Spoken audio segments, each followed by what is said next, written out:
So Michael, thank you for this topic, for giving us the idea of doing this topic.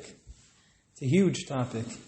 I suspect that of all the controversies that we've discussed, this is the longest lasting controversy. This controversy has spanned over a greater period of history than any other controversy that we've discussed.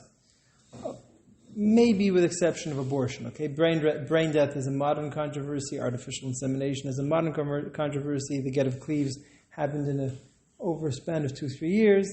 Most of the controversies didn't. This is a controversy that's been raging since the time of the Beis Yosef. The only exception is maybe abortion, but abortion was never a controversy, right? So anyways, it's a very, very huge topic. It'll take us many shurim to get through it. So basically the idea is that we discuss the controversy of Heter Mechira. Now, the Heter Mechira controversy only began 130 years ago. The idea was that the Yishuv Hayashan, it was still a very young Yishuv.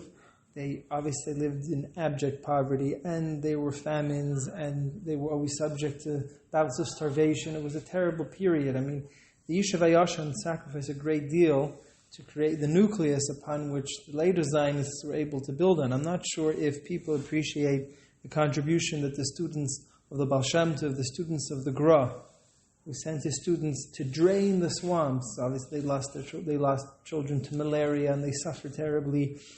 And if you look at the book, the Kol Hatar of Hillel Mishklov, there writes a whole account of what it was like to settle the land. And they built that nucleus, right? Rabbi Rivlin, whose descendant became a president.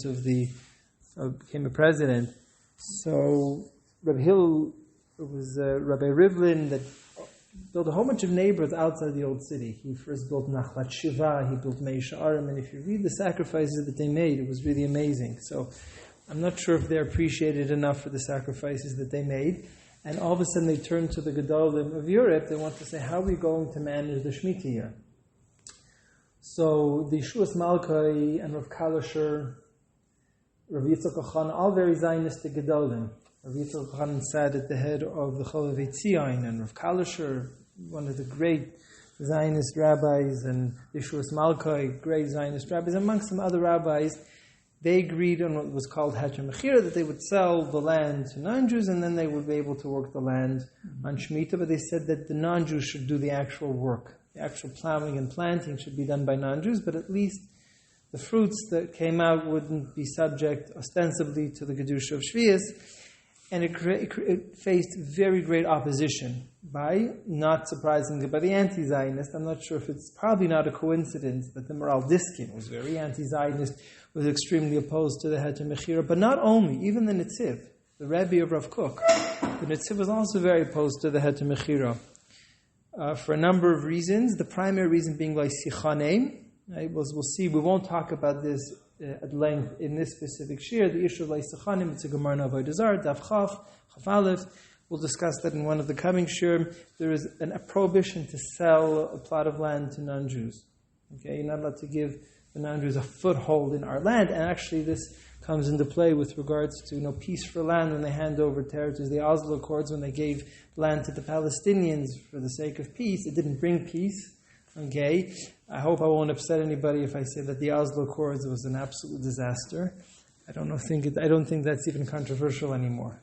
Okay, it was a disaster. But I'm saying theoretically this became an issue. You're not allowed to give Gentiles a foothold in the country. It's like Sichanim, and it's a real issue. It's a Mishnah, but you're not allowed to sell land to non-Jews. So that was the main reason why the Netziv was opposed to it. Rav Kook was originally opposed to it, but when he came to the land of Israel, he saw that it would be impossible to function without the Heter Mechira. So then he actually became a proponent.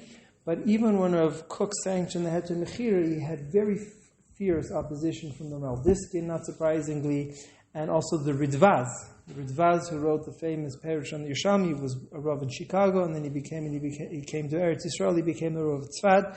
So the Ridvaz was extremely opposed to the Heter Mechira. The Aruch HaShulchan was opposed to the Heter Mechira. So, again, more or less, it kind of falls into that the very Zionistic Gedolim supported the Heter Mechira, and the very anti-Zionist Gedolim opposed the Heter Mechira, but it wasn't exactly that way. There were some exceptions. It wasn't It didn't fall that way 100%. For it to be an interim step. Yeah, it wasn't. It was nobody considered to be a lechatchila step. Even Rav Kook said it was not a lechatchila. So, is there more opposition to it today?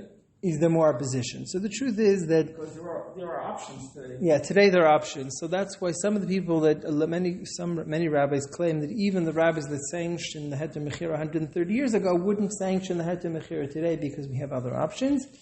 The truth is we don't have other options because there are thousands of farmers that it's too much or it's not realistic to ask them to just leave their lands barren. They can lose. The farming industry is very competitive. They say that we can lose our suppliers, and if we don't supply, then they go to other suppliers, and then we lose our customers. So therefore, it's really not simple to function without the heter mechira. Mordechai Eliyahu also said that we need the heter mechira because there's this concept that if you use money to buy fruits that are subject to the kedusha of shvius, what happens is that the sanctity of the shvius takes hold on the money. So then the money assumes the kedusha shvius. So if I receive money, coins that was used to buy fruits of shvius, and I buy some milk, then the milk will assume the sanctity of the shvius. So what happens is you have, if you don't have the heter mechira, you'll have a situation. If you don't want to rely on the heter mechira, you won't be able to use the money in Israel. Okay, so there are counter arguments to that, but Mordechai Eliyahu said that that's one of the reasons why even the Haredi, the very frum population that won't accept the validity of the heter mechira, they actually need the heter mechira, otherwise they might not be able to use the money. Rav Amram Blau, the founder of the Neturei Karta, he didn't use Israeli money altogether. He was so anti-Zionist he wouldn't even use Israeli money. He had vouchers. He had created some system of vouchers. Yeah. Jumping ahead, but it's not, yeah. My understanding is the anti-Zionists yeah. believe that Israel was ready to be the Jewish land, so why worry about land being sold? In other words, the issue of Loisichanim is an issue that cannot be denied. It's an explicit mission of Avodah Zarah. It's independent whether you support Zionism. Exactly. So in other words, you could even be the Satan Rebbe, but you can still maintain that you're not allowed to give non-Jews a foothold. You can embrace the Satmar ideology that we're waiting for Mashiach to blow the shofar, and then in one split second everybody's going to come up miraculously. You can embrace that ideology, but it doesn't give you a heter, a permit to sell land in Israel to non-Jews. So, in other words, so it's interesting that the idea of relying on the heter mechira, if you're a very passionate Zionist, you might have an issue with heter mechira because you're selling land to non-Jews. Okay, so therefore, there's a Zionist basis to also be opposed to the heter mechira. Why are we still relying on heter mechira if we can do chatzah bezin? Oh, so why are we relying on heter mechira? You can do Eitzer Bezin? Because Eitzer Bezin basically works that it's the Bedin that's taking the fruits from Hefker, it's taking ownerless fruits, and they pay the farmer a wage, an hourly wage as a worker, so the farmer has some sort of income during the year of Shvius, but there are farmers that won't be willing to take an hourly wage. There's some, Rabbi Lau said that, or Rabbi Shmuel Bloom, right, who was involved in Keren HaShvit, said he's seen farmers that have given up a 1.5 million yearly revenue, right, to let their... so some farmers are very rich. Some farmers are bringing revenues of millions of dollars, and they won't cooperate. So it's very unrealistic to expect the entire farming population in Israel to rely on the Eitzer Bezdin. So is Eitzer Bezdin more accepted? So the problem with the Eitzer Bezdin is that the Chazon Ish was a strong proponent for Eitzer Bezdin because you need an alternative. So the Chazon Ish said, okay, I'm opposed to the heter mechira. So the Chazon Ish said, okay, Eitzer Bezdin is the best thing to do because you need an alternative, right? The country can't function if everybody just leaves their fields barren. But they said there are problems with Eitzer Bezdin too. I mean, I went to Asher the other day, and it was 20 shekel a kilo for Eitzer Bezdin apricots. Now, I'm supposed to be getting these apricots from Hefker. So the Bezdin says, well, we had to pay a truck driver to deliver the apricots to you. So we're not charging for the apricots, but we're charging you for the truck driver and the gas and whatever costs went into it. So why are the apricots exactly the same price as they are in other years? And also, I can pay a truck driver to deliver the apricots to my door, but you go to Asherad, it's put on a scale, it's weighed, it appears on the bill, the whole thing doesn't seem realistic. So the Chazon Ish said that's still a better option than the heter mechira. It shouldn't be weighed. It should not be done derech mekuch memkar. If it indeed is, it's Eitzer Bezdin, In other words, it's something that you're getting from Hefker, something that's coming from ownerless property. It shouldn't be done derech mekach memkar. So the whole thing is a bit shaky, the whole Eitzer Bezdin business. But the Chazon Ish still was in favor because he said those who opposed the Eitzer Bezdin, he said a lot of the proponents of the Heter Mechira found problems with the Eitzer Bezdin. So the Chazon Ish said the reason why they want to find problems with the Eitzer Bezdin is because they want to argue that the Heter Mechira is preferable to the Eitzer Bezdin. I mean, okay, I personally am in favor of Eitzer Bezdin because it gives parnasa to the farmers, and I'm very in favor of giving parnasa to the farmers, but there are problems with Eitzer Bezdin as well. But tonight we're not even going to discuss the Heter Mechira. We discussed the Heter Mechira now for about 10 minutes, but there's really a controversy that precludes the entire Heter Mechira, which erupted very passionately in the Tukuf of the Beis Yosef. And that had nothing to do with Heter Mechira, or not directly with Heter Mechira. It was centered around the question is, if a non-Jew grows produce in Eretz Yisrael, is that produce subject to Kedusha Shvius? Does it have Kedusha Shvius or not? In other words, there was a major controversy. Many poskim maintain that even if a non-Jew does own the land, but the produce is still subject to all the sanctity of Shvius. So in other words, for the Heter Mechira to work, you have to already begin with the premise that a non-Jew owning land would produce free fruits that have no issue of Kedusha Shvius. So therefore, you have that really neat. So therefore, tonight, I'm not even going to discuss directly the whole controversy of Heter Mechira. We have to go back and rewind, and we have to talk about the controversy that erupted in the lifetime of the Beis Yosef, Rabbi Yosef Karo, about the Kedusha Shvius. What is the Shvius status of fruits that's grown on land that's being controlled by non-Jews? Okay, so I just gave a few snippets from the biography. These biographies were copied from the Bar Ilan Shut project. Right? They have a very wonderful thing. If you use the Shut Bar Ilan, they have a little biography. Any sefer that you open in the Bar Ilan Shut project, you get a little biography of the author. So it's very helpful just to appreciate who are the major players here. So obviously, everybody's heard of the Beit Yosef. Okay, the Beit Yosef was already in Achron. He already came after the period of the Rishonim. He was born in Sfarad in 1488. Right? He left after the Spanish expulsion. When his family left. He was a baby. He was very young, exactly. But his family ran away from Spain because of the expulsion, because of Ferdinand and Isabella. I'm not sure if I ever can correct that. But whatever, they expelled the Jews. So his family. So eventually he went to Turkey. Right? His formative years of study was in Turkey. Turkey was a Torah center at the time. Many great scholars came out of Turkey.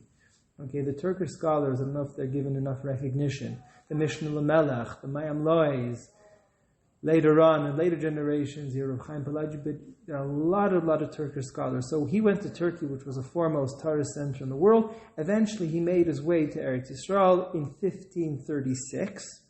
Okay, and he got smicha from the Maribei Rav, the Maribei Rav. Okay. Now, it's interesting, originally I thought maybe I would discuss the Maribei Rav. I was going to originally discuss the Smicha controversy. The Smicha controversy erupted because the Maribei Rav, who was the Rav of Tzfat, he was given Smicha. Now, they relied on the Rambam. The Rambam held that if all the scholars of Eretz Yisrael agree unanimously that they're going to renew the Smicha, originally Smicha had to be from person to person, unbroken chain, all the way from Sinai. And the Amoraim of the Yerushalmi were called Rabbi because they had smicha. They received smicha. That means it's an affirmation that they're suitable to issue psakim. That means they could give knasais, they could give fines, penalties. So they wanted to renew the smicha.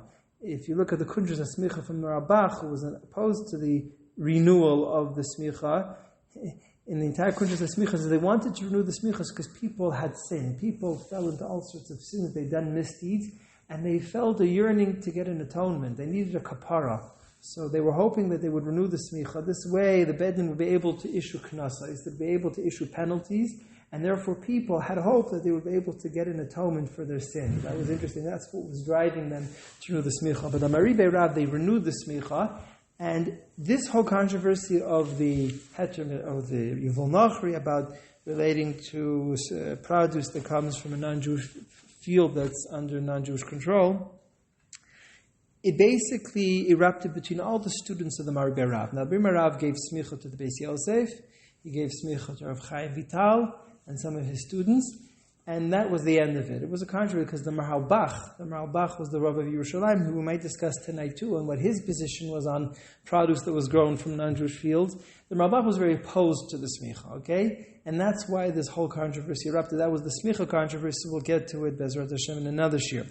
So basically this controversy erupted amongst the students of the Maribei Rav.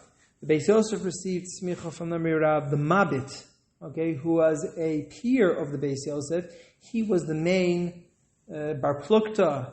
He stood in opposition with the Beis Yosef. The Beis Yosef was basically held the position that produce that's grown from a field that's under non-Jewish control, the Beis Yosef held that it doesn't have Kedusha Shvius, it's not subject to the rules of Shvius. He says that was the minhag, that was the custom. Nobody conducted Kedusha Shvius, the sanctity of Shvius, were the fruits that was grown from land that was under non-Jewish control. The Mabit fought him. The Mabit was absolutely adamant that the fruits grown from fields under non-Jewish control, they do have Kedusha Shvius. Okay, we'll see that there are a lot of implications. That means you can't do schayra with them. You can't do masav amatim. You can't engage in the typical commercial activities that you would deal with fields. It cannot be commercially or industrially provided for. And so the Mabit was very, very opposed to it. So basically, the controversy erupted in 1532. Okay, that was the first Shemitah during which this controversy erupted, which was slightly actually before the Beis Yosef came to Tzfat, because the Beis Yosef came to Tzfat in 1536. So this was 4 years even before the Beis Yosef had come to Tzfat, and the controversy already erupted. And it continued for 7 Shemitahs. Okay, that's enough to make a Yovel. Okay, so we're talking about if it means to say it began, if you cut out the years before the first Shemitah and the years after the last Shemitah, we're talking about a controversy that spanned for 43 years. And every single time a Shemitah came along, right, the controversy erupted again. Okay, and it was very passionate. We'll soon see that it led to Nidui. They issued chayrims, excommunications, and anybody that wouldn't take their side, it got pretty ugly. So Shin Lamedal 1574 was mamash at the end. It was the very end of the Beis Yosef's life, and the controversy still raged on. The Beis Yosef was ill; he had to go to Egypt, so he was under medical care in Egypt. So he wasn't even there, right? But from abroad, he was still conducting this war. Okay, so the Shud Afkas Roichel. The Shud Afkas Roichel is the Shevis Chuvas that records the Chuvas of the Beis Yosef. So in the Shud Afkas Roichel, there's a whole bunch of simanim that relate to this whole controversy of a produce that's grown in lands under non-Jewish ownership. The Siman Chav Beis, Siman Chav Gimel, Siman Chav Daled. The Afkas Roichel includes all the Chuvas that was written by the Mabit, who was sat together on the Beit Din with Rav Yosef Karo. They were peers and they were also Bali Plukta. They had a lot of very passionate disagreements between them. Rav Moshe Mitaharani, I don't know if that means Tehran. I'm guessing, I may be wrong, I'm guessing if his name was Mitaharani, that means to say that his family came from Tehran, maybe from Iran. Perhaps, I could be wrong, but that's my assumption. And the greatest controversy, the greatest fight between the Beis Yosef and the Mabit was no question this issue of, we'll call it from now on Yevul Nachri. Okay, so Yevul Nachri, I don't have to be repetitive. Just bear in mind from now on. Is only produce grown in Israel by that's right. Yevul Nachri, not land that is under non-Jewish control. I made sure not to say non-Jewish land because that was part of the controversy. Even if it's under non-Jewish control, it's still Jewish land. For example, if it was grown in Jordan, that would be called Yevul Nachri. Okay, so that's a question about the produce that's born the boundaries of Israel. Southern Lebanon is Israel proper. Most of the Sinai, most of the southern part of Israel, the southern piece of Israel is not Israel.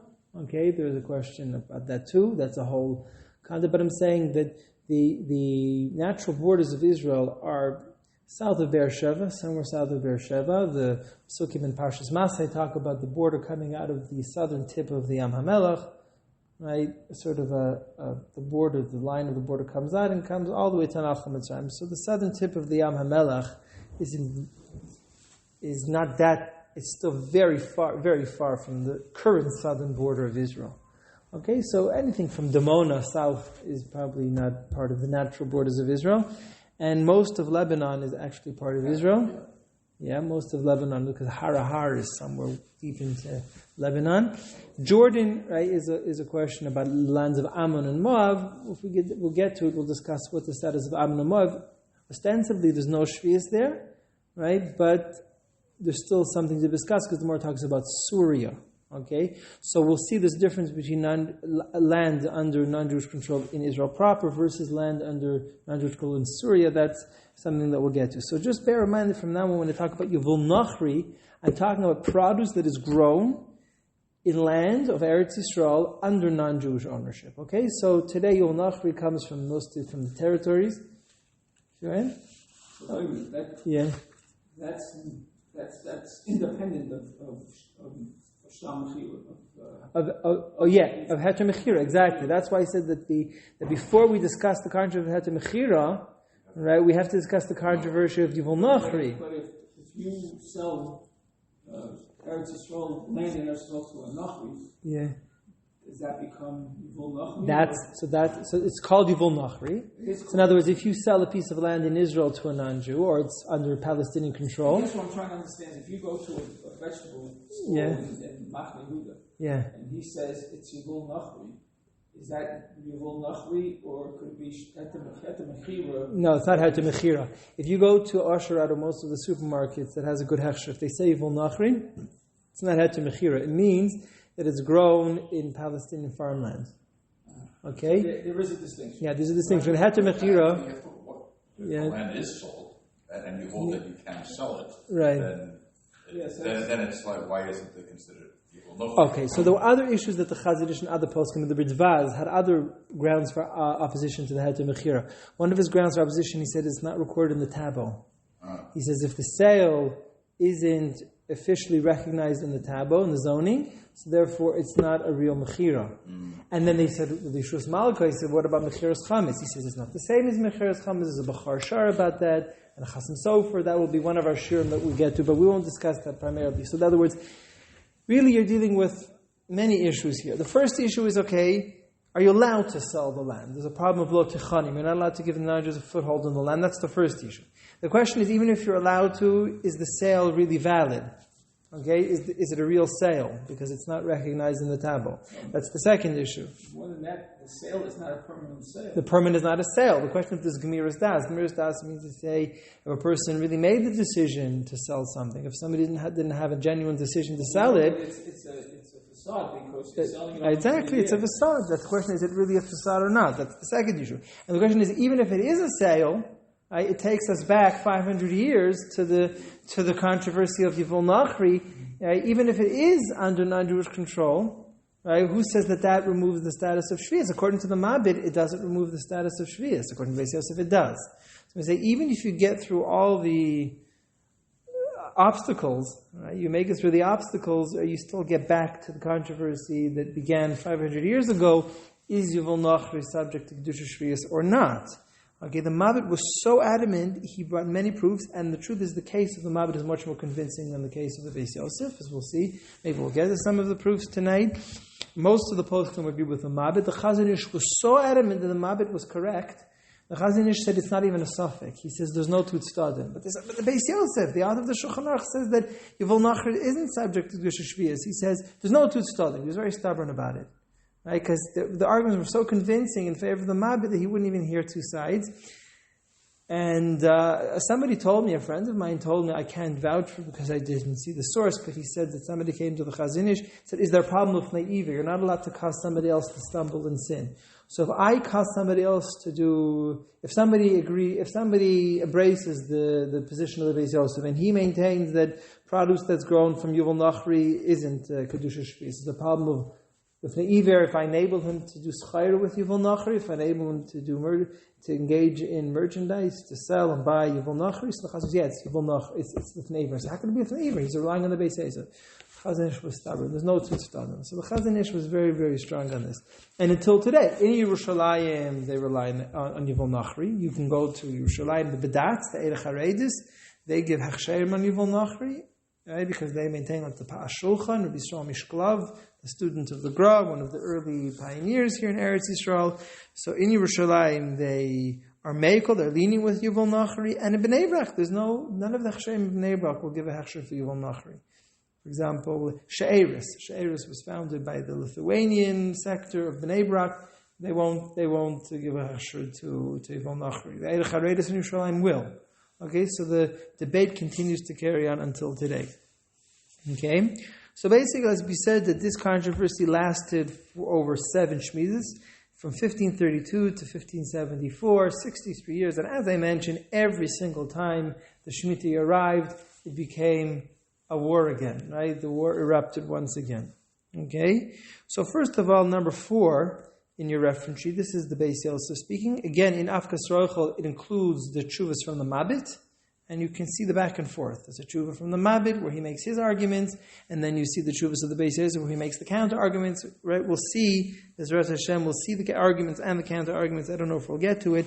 I put way more Marmakomis than we're going to get through tonight. I figured let me put it in there so if you want, you can do homework and you can come better prepared for next year. Okay? If something that you can take home if anybody wants so they can look at it. So in number 4 of your reference sheet, the Shud Afkas Roichel Simon Chav Dalid.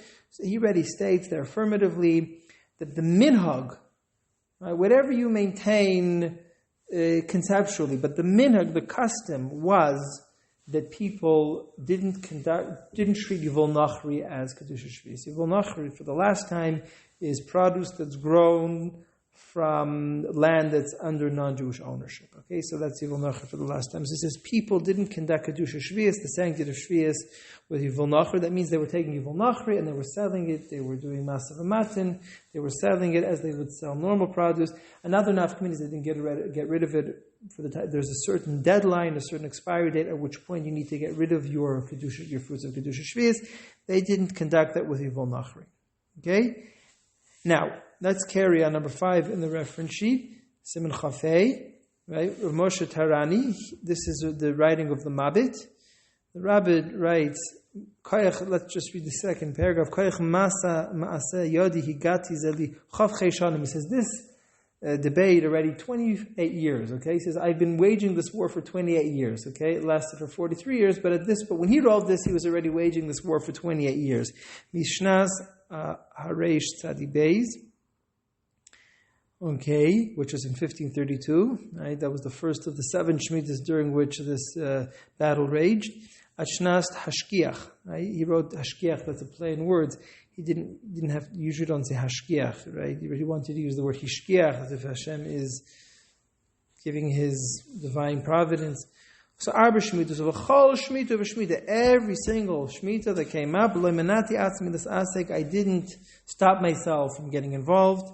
And I researched it once again. Dinei Shmita bePeiros Hagdelim beKarga Shalgei beEretz Yisrael, and he waged this war. Okay, number 5 on the reference sheet, number Chafei.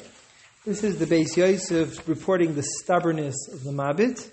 As you can see, there's a tinge of criticism. Now, the truth is, the Beis Yosef was a very diplomatic man. Okay. If they look in the Hagdama of the Ben Ish Chai, the Ben Ish Chai wrote a beautiful Sheilas and Shuvah Sefer called Rav Pa'alim. Okay? And the Ben Ish Chai says, how come the Shulchan Aruch, the Zocha, merited to have so much more popularity than the Yam Shel Shlomo? The Marshal, the Beis Yosef, the Marshal was in Europe, the Beis Yosef was in Turkey, and then later in Eretz Yisrael. The Beis Yosef was Zocha that his Magna Opus became the standard text for halacha, the Shulchan Aruch that everybody uses.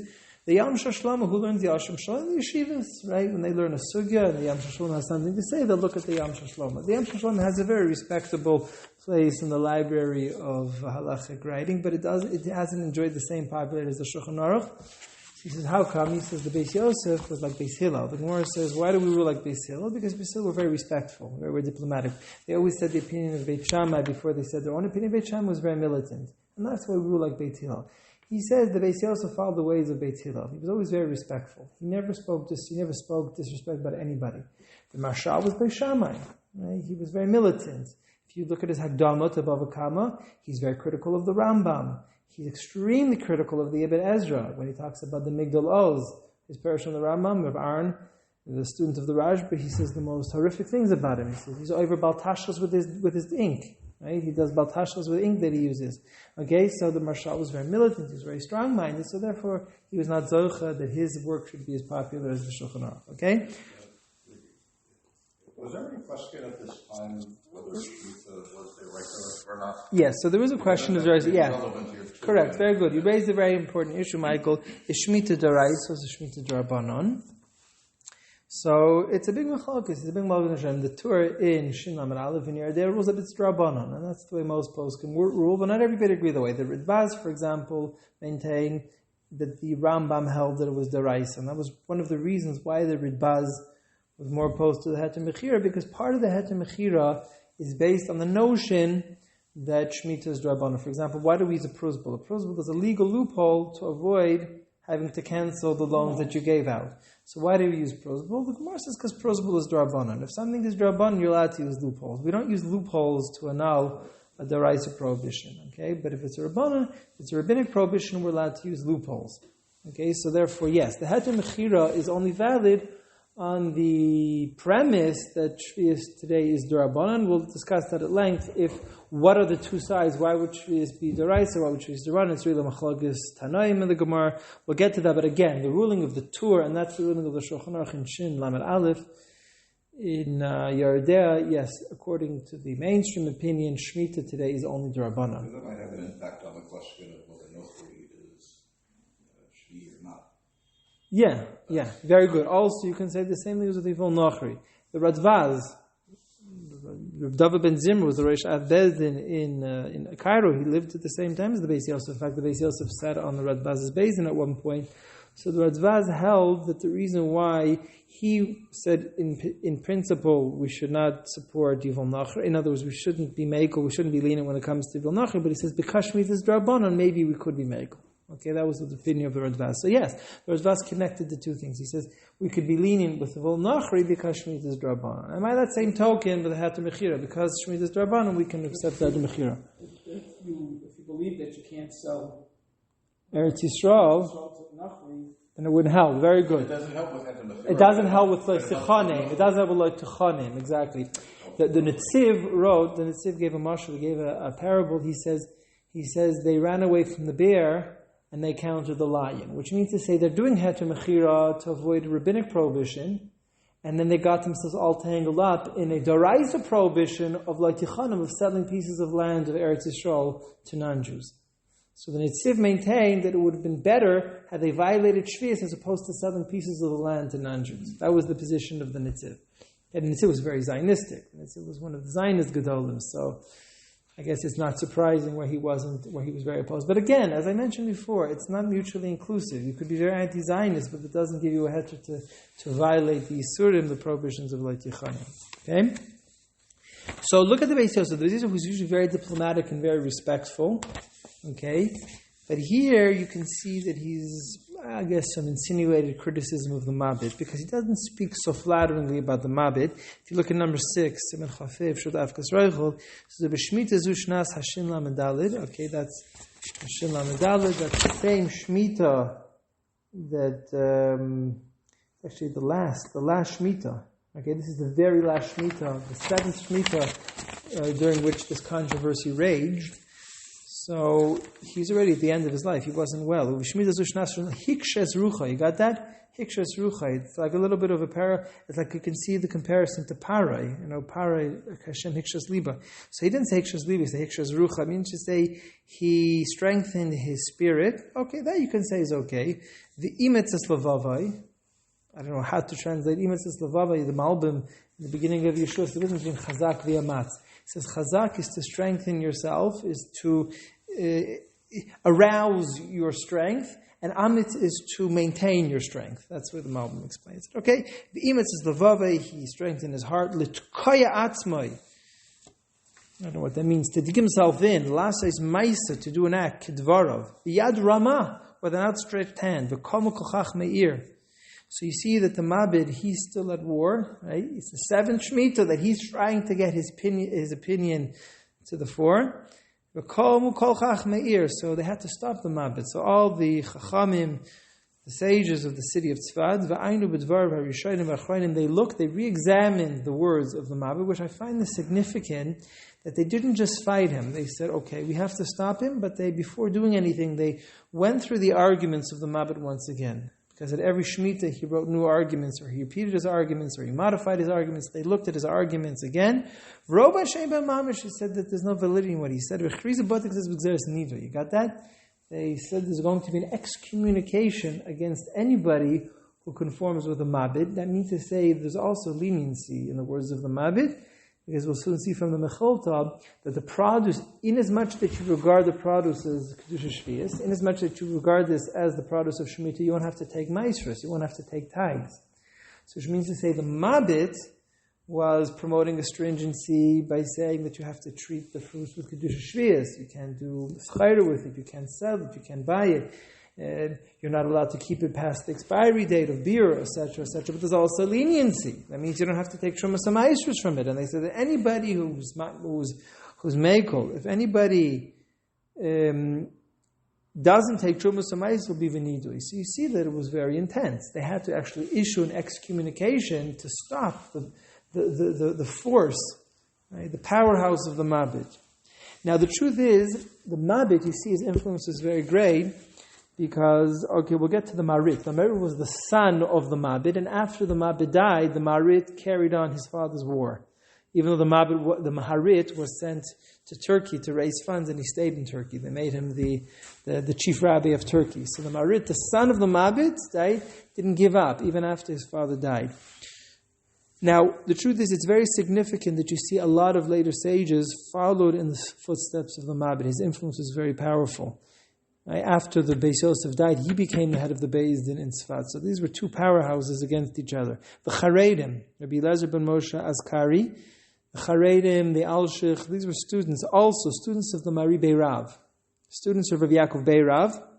He was younger than the Beis Yosef, but he overlapped the Beis Yosef's lifetime. He knew the Beis Yosef very well. He also sat in the Beis Din in Tzfat.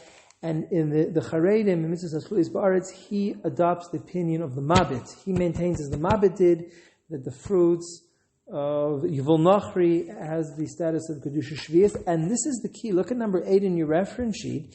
He says, V'chein amadabar. He says that became the minhag. So you see the minhag changed.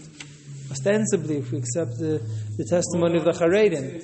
That's right. In other words, the Beis Yosef testifies that in Eretz Yisrael, they didn't treat Yivul Nachri with Kedusha Shvius. Says the Charedim, who lived, also overlapped the lifetime of the Mabed and the Beis Yosef, but was somewhat younger than they were. He said that the minhag became to be stringent. And then the Sefer Charedim makes the extraordinary claim that Rabbi Yosef Karo retracted his position. He says, I'll prove it to you, because in the Shulchan Aruch in Shin Lamed Aleph, Sif Yutet, the Sefer Charedim makes reference to the Shulchan Aruch. Number 9, the Shulchan Aruch was written, as we know, by Rabbi Yosef Karo. What does he say? The Shnas HaShmita Kula Hefker ve'ein loy truma v'loy maasros klal. Says the Shnas HaShmita, there's no truma, and you don't have to take maasros. Did the Beis Yosef distinguish between Yivul Nachri and regular produce? The Shulchan Aruch made no such distinction. In other words, according to the Shulchan Aruch, that the produce of non-Jews doesn't have the status of Kedusha Shvius, that means you also have to take Trumas HaMaasros. But you see that in the Shulchan Aruch, he didn't make any distinctions. He stated unequivocally that the produce of Shvius is exempt from the obligations of Trumas HaMaasros. So you see that he retracted. He now believed it. He now believed in the Mabed. That's the extraordinary claim of the Sefer Charedim. Now this is fascinating. I really find this amazing. This is the only place in Shulchan Aruch where the Rabbi Yosef Karo writes a date as to when he wrote this halacha. You'll never find this anywhere else. If I'm wrong, correct me. Right? But if I'm not mistaken, I believe that there's no other place in Shulchan Aruch where the Shulchan Aruch writes about that this is the date to which he wrote the halacha. But look at number 9 in your reference sheet.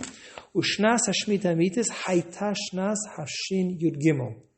He says there was a debate. It was a big debate. It's not even so simple when the year of Shemitah is. Right? We take it for granted that this is the year of Shemitah, but it's really not that simple at all. That was actually another question I was going to ask. It's a big debate between the Rambam and the Gaonim. Your Shemitah is then Exactly. Then the whole thing might even be. That's why I don't think anybody believes Yovel is. No one has a clue about Yovel. Nobody has a clue about Yovel, but it's not even so clear that this is the year Shemitah. If it's not Shemitah, then the whole thing is. But it's in this Rabbanon, so therefore, in as much as it's Rabbanon, it's become accepted practice in Klal Yisrael that we accept this year Shvius, so that will be accepted. The big machlokes is between the Rambam and the Gaonim. If you count the Yovel as the first of the first year of the next 7-year Shemitah cycle or not, it's a big debate. Okay, so it's a fascinating topic, but not for tonight. Maybe we'll get to it. So this is fascinating. The Shulchan Aruch gives a date as to when he wrote this halacha. Why is this so significant? Because we know from this date that the words of the Charedim are not true. Because we know that until the very end of his life, in Shin Lamed Daled, which was the end of his life, he was still fighting this war, as he wrote in the Shulchan Aruch. And when did he write this halacha in Shulchan Aruch? Sometime after the last Shemitah of Shin Yud Gimel, which was much earlier. So therefore the Charedim makes the extraordinary claim that he retracted, and I'll prove it to you from the fact that he wrote in the Shulchan Aruch, he didn't make any distinction between Jewish-owned land and non-Jewish land. He didn't make any distinction in the Shulchan. He must have retracted. Even after he wrote this halacha in the Shulchan Aruch, he was still waging the war that the Yevul Nachri should not be treated with Kedusha Shvius. Okay? But nevertheless, the Charedim, either way, the Charedim sided with a Mabit. He said that the Yevul Nachri does have the status of Kedusha Shvius. The Shlah, who was born in 1560, right? A half a generation after that, okay? 60 years after the Charedim was born. Okay, so it was a little bit the next generation, okay? Not that many years afterwards. The Shlah also sided with the Mabit, and not surprisingly, the son of the Mabit, the Maharit, as I mentioned, he continued to carry on his father's war after his father died. As I mentioned, he went to Turkey and he became the chief rabbi of Turkey. He was sent as a fundraiser. This happened more than once, that they had to send the community, the Yishuv in Eretz Yisrael had to send out fundraisers. And it happened more than once that the fundraiser took a position in Chutz La'aretz. Okay, so they lost their best. They didn't send normal people, they didn't send the run-of-the-mill people to do the schnorring. They sent the most chashuv people. They sent the people who were the greatest orators, the greatest Talmidei Chachamim, to make a good impression on the Jews of the diaspora. So they had very chashuv and meshulachim.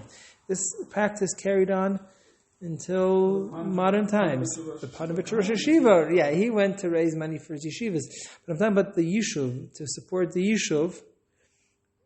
It's an interesting story. There's a lot of history about the Yishuv and a lot of controversy and machlokas that revolved around. There was the Kol Chabad, there was the Kol Meir Balanes, and the different Kololim were fighting for control, who had rights over which cities, because I was in Croatia once, and I went into the shul in Croatia, Dubrovnik, beautiful little place, Croatia, and they preserved the shul in Croatia, and the old city there of Dubrovnik. It's a beautiful place, a gorgeous place. So they preserved the old Beit HaKnesset. So I went there. It's preserved as a museum. So fascinating, a very beautiful little shul. The shuls used to have a lot of charm. Somehow the Ashkenazim, they built shuls in a way that have no... Painted onto the wall. Painted, beautiful paintings, beautiful tapestries. There's a certain charm to the shuls that I find Ashkenazic shuls don't have. The Sephardi shuls still have some of it. Okay? It's a charm. There's a certain ancient charm to it. But when you come into the shul, you see there's a whole bunch of pushkas. Chevron, Tzfat, Yerushalayim. Every yishuv in Eretz Yisrael had its separate pushka. So the different communities supported the old yishuv, and there were different kollel, different societies, charity societies. So if you belonged to a certain kollel, right, so then you received an allotment, you received a stipend from that kollel. And the yishuv actually survived on these stipends.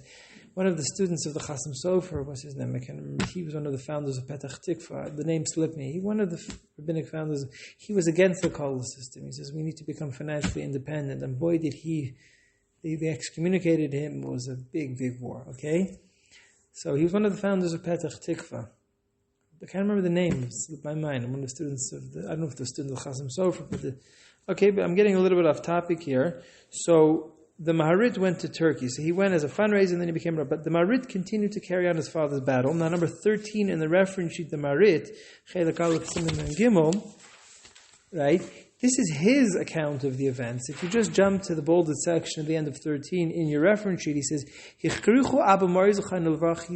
the Beis Yosef was alive, the Beis Yosef had the upper hand. says, but at the very end of the Beis Yosef's life, when he was already under medical care in Egypt, he says, my father gained the upper hand. Okay? So this was really a battle of gaining the upper hand.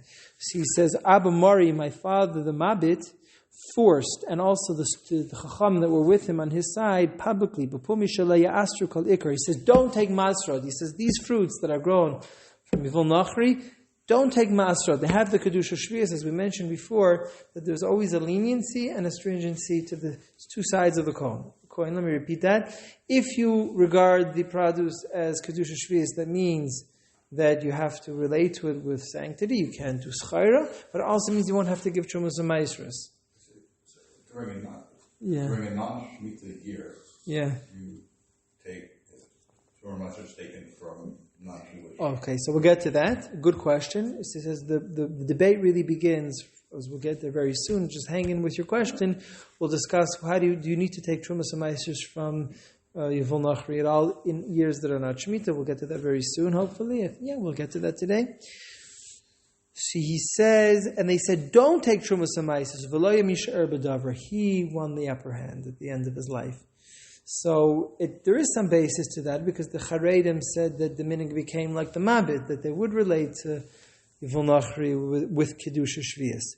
So first of all, the Marit, his father Mabit died when he was about 80. He fathered the Marit when he was 68. Okay, so it's a Ben Zkunim. So when the Mabit died, the Marit was 12 years old. So the Birkei Yosef came many generations later in 1724. So the Birkei Yosef in Shilamda has a long arichos trying to ascertain whose account of the events were more accurate. The Beis Yosef claims that until the end of his life, they were conducting themselves as he had maintained. The Maridus claims that at the end of his life, he changed the tides, that everybody adopted the Mabit's opinion. So he says the way the Marit recorded the events is the Mabit convinced the Beis Yosef, similar to the Charedim. That the Charedim also seem to have believed that the Beis Yosef changed his mind. The Beis Yosef didn't change his mind. Amazing that the date in the Shulchan Aruch was written so that we could ascertain that the Beis Yosef never changed his mind. But he says, the Birkei Yosef, basically the way he sums up the events, if you want, you can go through the whole thing where he goes back and forth. The way he sums up the events is that obviously the Beis Yosef never changed his mind. When the Beis Yosef was already incapacitated, he was in Egypt, and therefore that was the opportunity for the Mabit to gain the upper hand, and he seems to have changed the minog, and then they adopted the opinion of the Mabit. So you see, that's well founded because the Charedim says that they accepted the opinion of the Mabit, and the Maharit says that they accepted the opinion of the Mabit. Number 17 in the reference sheet, this is Rabbi Yisrael Mishklav, the Pas HaShulchan. He's one of the Gedolei Hadar, one of the great pioneers of the Jewish Yishuv, of the Jewish settlement, student of the Gra, the Pas HaShulchan, Rabbi Yisrael Mishklav. I live in Harnov. There's a street in Harnov that's named after Rabbi Yisrael Mishklav. They call it Rechov Mishkalav. It's not supposed to be called Mishkalav, it's called Mishkalav. So, great Gaon. He was very respected by the Chasam Sofer. He says that the Mahalbach, that's the second player in the Smicha controversy that I made reference to briefly, that the major war about the Smicha was against the Maribei Rav and the Mahalbach. The Mahalbach says in Yerushalayim they were lenient. And the Pas Shulchan, number in Siman Chav Gimel in his Sefer, has a very long treatise to be makel, to be lenient. Again, he was very pragmatic. The Pas Shulchan, he was very much overseeing the settlement of the Jewish land about 250 years ago. And he obviously appreciated the need to find leniencies with Kedusha Shvius. Okay, so it's not surprising that he was lenient. And then the Chazon Ish came along, and the Chazon Ish was the greatest opponent to being lenient with Yivul Nachri. Okay, so basically to sum it up, if you want to get a little bit of a recap of this whole machlokes, right? How do we relate to Yivul Nachri? Are you lenient? Or I'm talking about lenient, what I mean to say vis-a-vis Kedusha Shvius, putting Trumas and Maisros aside. The Beis Yosef and the Mabit had this ongoing war for 43 years where the Beis Yosef says Yivul Nachri doesn't have the status of Kedusha Shvius. The Mabit was adamant, waged war every Shemitah that it does have the status of Shvius. The Beis Yosef seems to have had the upper hand during his lifetime until the very end. When the Beis Yosef was already at the end of his life, the Mabit seems to have gained the upper hand, and that's where the Charedim, who lived in Sfat, adopted the opinion of the Mabit. The Shla eventually came to Eretz Yisrael, became the Rav of Yerushalayim, the Shla. He was originally from Poland. He was a student of the Ramah students, was a student of the Sma, the Shla. He became the Rav of Yerushalayim. He also was stringent. right? The Pa'ashulchan, about 2 centuries later, okay, comes along, the Pa'ashulchan of Yisrael Mishklav, one of the early pioneers of the Jewish settlement, Rav Yisrael Mishklav, Mekel, must be lenient, obviously for very pragmatic reasons, comes the Chazon Ish and says absolutely not. The Chazon Ish says the halacha is like the Mabit, the halacha is like the Charedim, the halacha is like the Shla, and he wouldn't even hear anything other. He wouldn't be open to even hear any possibility that you could be Mekel with Yivul Nachri. Okay, so that's a wonderful recap of the controversy, but we didn't get to the actual argument. Okay, so we didn't get to what was the argument, what was it based on. So obviously the first question that we need to ask is, how first of all, do you relate to Yivul Nachri, produce that is grown under non-Jewish ownership, in regular years? Do you have to take Trumas and Maestros? Okay? Now, before I get to that, and just to part two, just to appreciate some of the dynamics of this machlokes, just to get a little bit of a very brief overview about what some of the halachos of Shvius are. So the pasuk in Bahar, Vayikach Hafei Dalet, says that you're not allowed to work the land. Okay? B'shana Shvius Shabbos and Yeh La'aretz, Shabbos L'Hashem, Self L'Sizma, V'Karmel Ch'Sizma, which means that working the land is the most basic, having to refrain from working the land is the most basic obligation of Shvius. But there are some additional prohibitions. For example, in Pasuk Vav there, it says, V'Haisa Shabbos L'Stacham La'achla. It says, this sabbatical year should provide you fruits to eat. So the Gemara in Avodah Zarah, Daf Samach Beis, and the Gemara B'Chayra, Daf Yud Beis, says that the Chachamim learned La'achla, that the fruits of Shvius are to be eaten, but not l'schara. You're not allowed to engage in merchandise. They're not to be used. They're not allowed to be sold. Right? That's one of the issues that they're selling the Oitzer Bezin, which is fruits of Kedusha Shvius. They're selling it in Asherad on a scale, and it appears on the bill. It's a very perplexing leniency. Okay, but that's not the main topic tonight. So one of the other prohibitions of Shvius is you're not allowed to do merchandise with fruits that have Kedusha Shvius. The next Isser is the Chiyuv of beer, which is also the Gemara Pesachim Daf Nun Beis. What does it say? Right, the pasuk says, that the fruits of the Shvius are to be for your behemoth, for your domesticated animal, and for your undomesticated animal. The Chachamim learned from there. So the undomesticated animals are free to run around wherever they are. They're out in the fields and in the forests. So when the fruits no longer exist out in the forests and in the open fields, you have to get rid of it. There's an expiration date. Any fruit that's subject to Kedusha Shvius has an expiration date. This is something that's important to know. Once it no longer exists in the field, you have to be mafkir, you have to disown it. I understand that the time of the crow, what was the reasoning of the pasuk, is that it's a sabbatical. The Torah wants us to desist from schara, from selling and buying fruits of Shvius. The idea is not to hoard the fruits. You take what you need to eat. So I'm understanding that the time of the crow is that they put an expiration date on it, so nobody should hoard it. Nobody should keep it. It's supposed to be something that's meant to be eaten, to sustain you, but it's not something that's meant to be hoarded. So that's why the Torah, I'm suggesting that that's where the Torah put an expiration date on produce of Kedushas. Right? So that means to say, if you have fruits that have Kedusha Shvius, that means you're not allowed to do schayr with it, and there's an expiration date, there's a certain point in time where you have to get rid of it.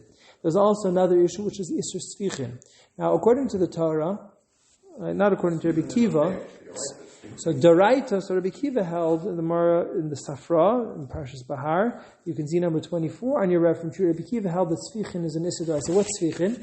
Right? There's always some residual seeds that fall, and then what happens is that even if you don't plant, if you have a tomato plantation, you'll have some tomatoes growing. Okay, so now midoraita, according to Rabbi Kiva, you can't eat the Sfichin. According to Chacham, on a doraita level, you can eat the Sfichin, because I didn't plant it in the Shvius year. It happened by itself. It happened automatically.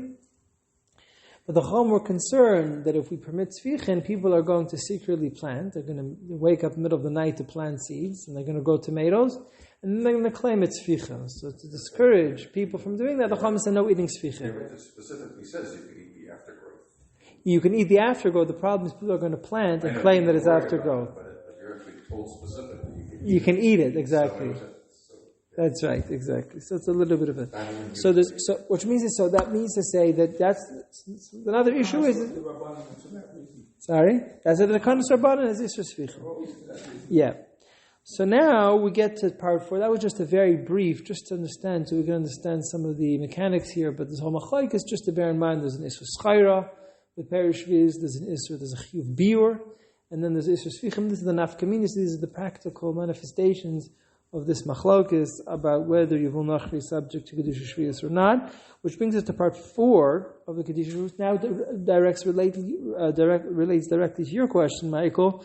What about other years? In the first 6 years of the Shemitah cycle, during which there's no conduct of Shvius, if you have fruit that's grown by farms under non-Jewish ownership, it happens all the time. You're driving through the West Bank, and then you stop at the side of the road and you pick up some fruit and veg from a non-Jewish farmer, from a Palestinian farmer. Are these fruits subject to Maisros? Okay, that's the question. So it's a machlokes in the Gemara in Gittin Daf Mem Zayin. Rabbi says, "Ein kinol evikacham me'eretz olav kimidei Maiser." Even if you have land in Eretz Yisrael which is under non-Jewish control, it doesn't uproot the inherent holiness of the land. The chiyuv to take Trumas and Maiser stems from the inherent sanctity of the land. The fact that the land is under non-Jewish ownership doesn't revoke or doesn't remove the obligation to take Trumas and Maiser. Shnemer Kilia Aretz. HaKadosh Baruch Hu says, Eretz Yisrael is mine. I remember Karbach, somebody sent me a beautiful clip of Karbach. It's our land, he was screaming. And Karbach was a very nice guy, he was very friendly, but he was screaming, it's our land, right? Kili Kala Aretz. I think Karbach may be aligned with Meir Kahana a bit. I wouldn't be surprised. Okay, so Li Kedusha Sa'ar is the sanctity of the land belongs to God. Land being under non-Jewish ownership doesn't revoke or rescind the sanctity of the land. Okay? They can dig wells. Why? Which means that Hashem says a non-Jew could have some control over the land to dig wells, but not to remove the sanctity of the land, therefore it's subject to Kedusha. Therefore there is an obligation to take Trumas and Maitros. But Rabbi Lezer holds that no, that's the second opinion of the Gemara in Gittin Daf Mem Zayin, that no, a non-Jew has control of the land that does uproot the sanctity vis-a-vis Maisros. The Rambam rules like Rabbi. Okay? And that's the consensus amongst the Rishonim that even Palestinian, I don't want to use the word Palestinian-owned land, Palestinian-controlled land is still subject to the obligation of Kedusha Shvius, but it comes with an asterisk. It comes with a stipulation. That's the Gemara in Bukhari's Daf Yud Aleph. The Gemara Bukhari's points out, again, the Gemara Bukhari's doesn't present as a machlokes. The Gemara Bukhari's Daf Yud Aleph says unequivocally that the Gemara says, the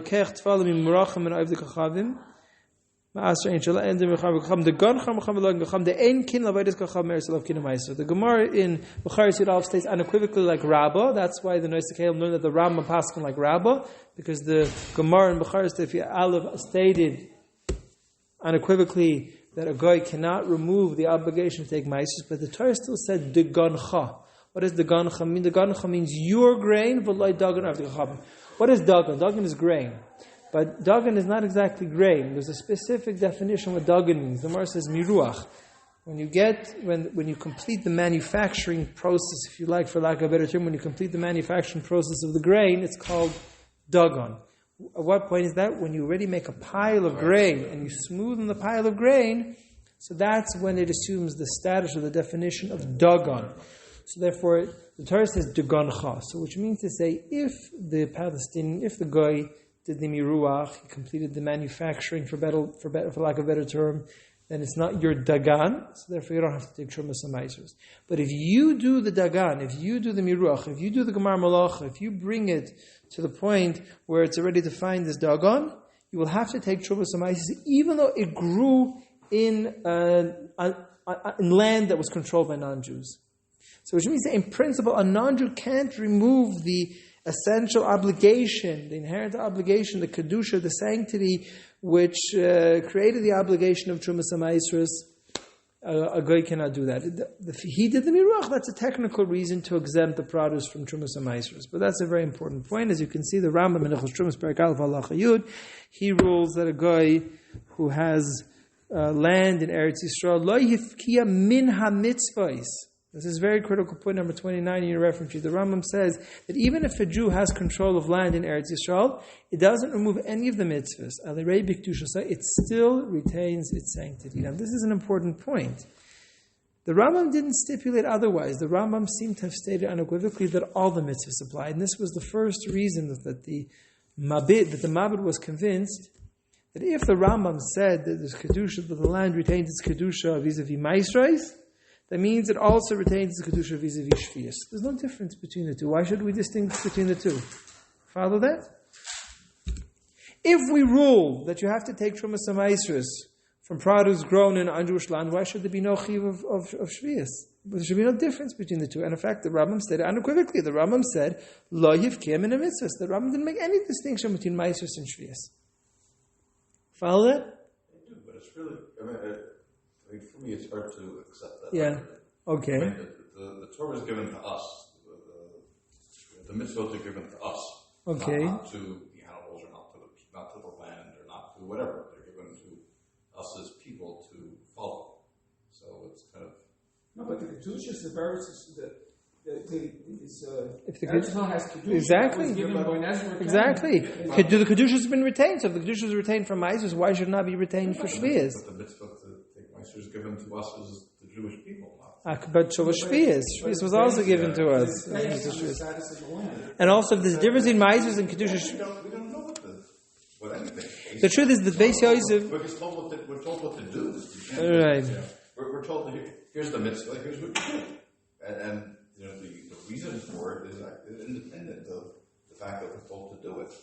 Right. Okay. But anyways, the Tosefta also says ein moichin ve'ein loichin min hagoy min akusi per shvius. It says you're not allowed to purchase shvius from a goy. The Tosefta should have expressed there's a difference between Jewish controlled land and non-Jewish controlled land. The Tosefta made no such distinction. The Rash Sriloi, Sirja lived in the time of the Beis Yosef, was a bit older than the Beis Yosef. He also was he came before the Mabit. He was the first one to argue that the produce of the Yivul Nachri still has Kedusha Shvius. And he made the argument. Look at the Tosefta states unequivocally, Ein Moichem, Ein Loichem, and a Goy, and a Kusi Perish Shvius. Number 30 in your reference sheet, number 31 in your reference sheet. Yeah? Number 29 in your reference sheet, the Rambam said, if you look at number 32, this is the Mabit speaking Shud Afkas Reichel. He says that the Rambam stated that land of Eretz under non-Jewish control is subject to the mitzvahs. There's no reason to start distinguishing and saying it's subject to the mitzvahs of Maisus, and it's not subject to the mitzvahs of Shvius. And if there was such a distinction, you would expect the Rambam to specify. What time is it? Okay, so we finish over here. Let me see if anybody sent any questions. Did we get questions?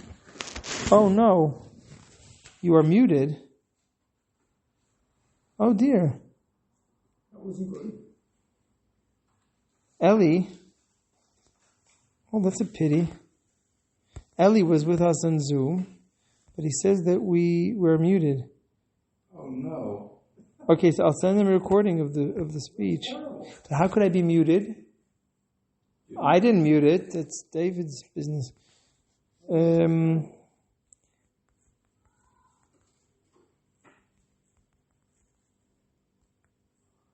Okay, so anyways. Okay.